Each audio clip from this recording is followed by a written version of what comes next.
Welcome home, everybody. I hope everyone is continuing to spread love.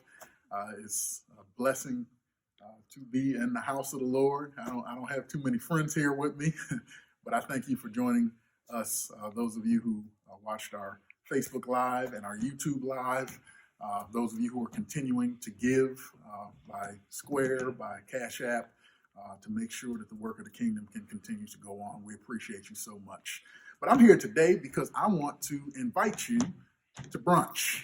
I want to invite you to Sunday brunch next week.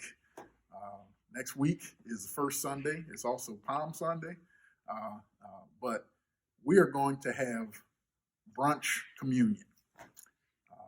And I'll explain that in a minute. But I think we know what this is. We know what this odd little thing,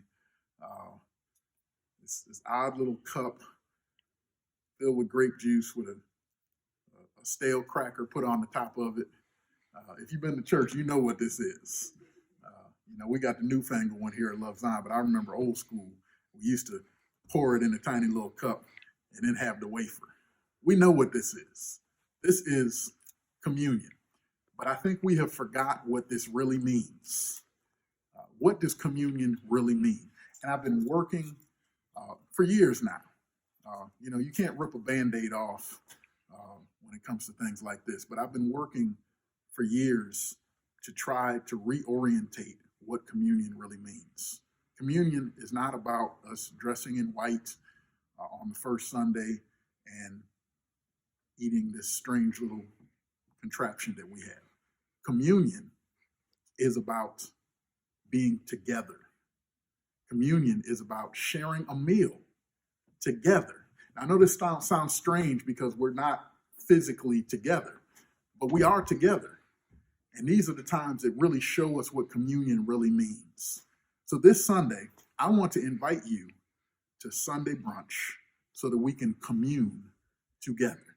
You cannot have communion by yourself. It is not possible. The word communion is the same root word for community, for commune. It literally means something done together. So that means you cannot have communion by yourself.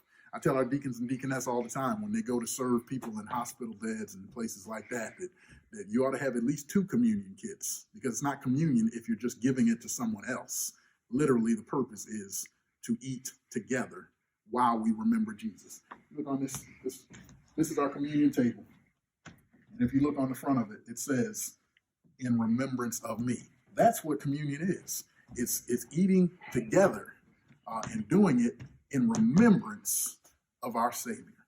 So anytime we share a meal together, whether it's at home, at our dinner table, at a restaurant, in the fellowship hall, or our formal communion that we do here on the first Sundays typically, if we do it together, if there's food involved, and we're doing it in remembrance of Jesus Christ, that is communion.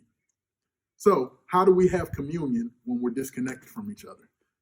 We do it virtually, like we're doing worship and everything else, by participating. So this is what I want you to do. I want you to join us for worship this coming Sunday, the first Sunday in April. Join us at your dinner table. Join us at your breakfast table. Join us the place where you eat your food in your house, because we're staying home, right? So join us for worship at your table. And this is what I want you to do. Listen, have your brunch right there. I give you permission. We don't usually eat in the sanctuary, but I give you permission to eat while we're in worship on Sunday.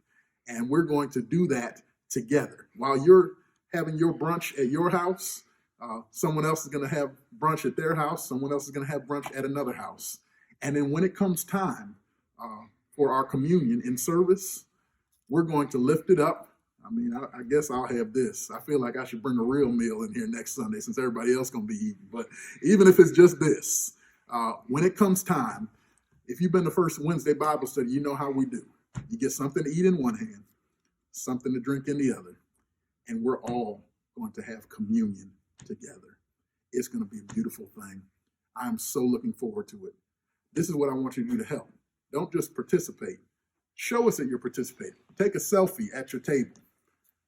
post it on the thread, send it to our Facebook page or email it. We want to see what you're doing so that we can spread love.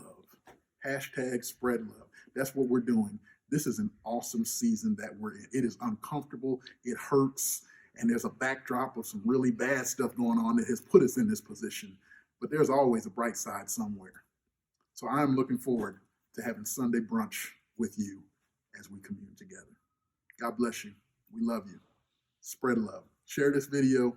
Share the post when we announced it. And we'll see you on Sunday for brunch.